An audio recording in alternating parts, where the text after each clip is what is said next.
گوڵبەهار ناوی ئەم کارەمەیەیە کە باوکی ئەڵمانیە و دایکی هۆڵەندیە. لە کێڵگەی ئاژەڵداری ڕاسانیش لە هەڵەبجە لەدایک بووە.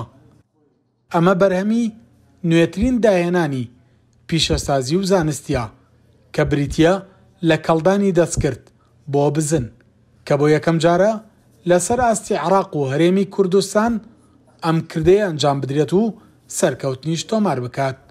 لە وەرزی بەهارە یەکەم کاریلەی ئەو کەڵدانە دەستکردە لەدایک بووە و ناومان لێ ناوە گوڵبەهار لەبەرەوەی هەر لە بەهارشا لەدایک بووە.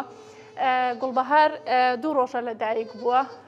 یەکەم ڕۆژ ئاچەند کارەکان لە هۆڵی یەک ئەمێنەوە و دوای ئەوەی کە لە چوارژەمی جیاوازە ئێمە ژەکی دایکی خۆیانیان پێیەین پاشان تاگیان بۆ کەینیان ئەڵقە لە گوێەکانیانەکەین بۆ جاکردنەوەیان و پاشانیان هێنینە ناو ئەم قاعانە ئێرەوە کە هەر هەمویان با بڵین تەرتیب کراون و دیزاین کراون بۆ ئەوەی کە بمێننەوە.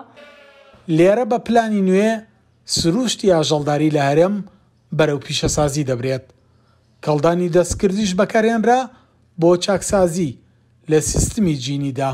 خۆشبەختانە ئێمە سوپاس بەخوا توانیمان کە ئەو پرۆسەیە ئەنجام بدەین بەهێنانی تۆی بەستووی بزن لە وڵاتی ئەڵمانیاوە بۆ هەرێمی کوردستان ڕێگەی فڕۆکخانەی دەوڵەتی سلێمانیەوە بە سوپاسەوە هاوکاریان کردین و ئێمە توانیمان ئەو پرۆسەیە هەنگاوی یەکەمی جێبەجێ بکەین کە ڕێکارێکە بۆ چاکسازی جینی لە ڕووی گۆشت و لە ڕووی شیرەوە.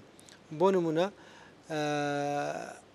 باوانی ئەو تۆی کە هێنی هەمیشە تۆیەکە هێنرێت کە تۆپی کوالیتی بێ لە ڕووی چەوری شیرەوە لە ڕووی بڕی شیرەوە لە ڕووی پرۆتینی شیرەوە. ئەمە وای لە ئێمە کرد کە هەوڵ بین چاکسازی جینی لە کێڵگەی خۆمان ئەنجام بین بەهێنانی ئەو تۆ بەستوانە و بۆ سەد باشترین بزنی خۆمان ئەنجامانە و سپاس بەخوا دوێنێ پێرێ یەکەم کاری کەڵدانی دەستکرد لە عێراق و هەرێمی کوردستان لەدایک بوو کە ناونرا گوڵبەهار چونکە لە وەرزی بەهارە لەدایک بوو و ئەمەش شانازێکی مێژوویە بۆ کێڵگەکە و بۆ هەرێمەکەمان. لە کێڵگەی ئاژەڵداری ڕاسان 670 بزنی مێ لە جۆری سانینی هۆڵندی هەیە.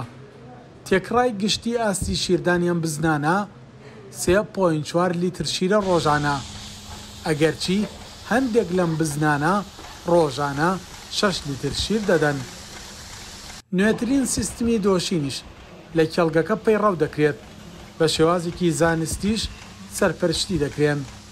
لە ڕێگای ئەم مەزمونە نوێیەوە کە داهێنانێکی پیشەسازی و زانستیە لە کەڵدانی دەستکردا کار بۆەوە دەکرێت ئاستی بەرهەمێنانی شیر لە کێڵگەکە بەرز بکرێتەوە بۆ تێکڕای گشتی 5 لیتر تا 6 لیتر ڕۆژانە.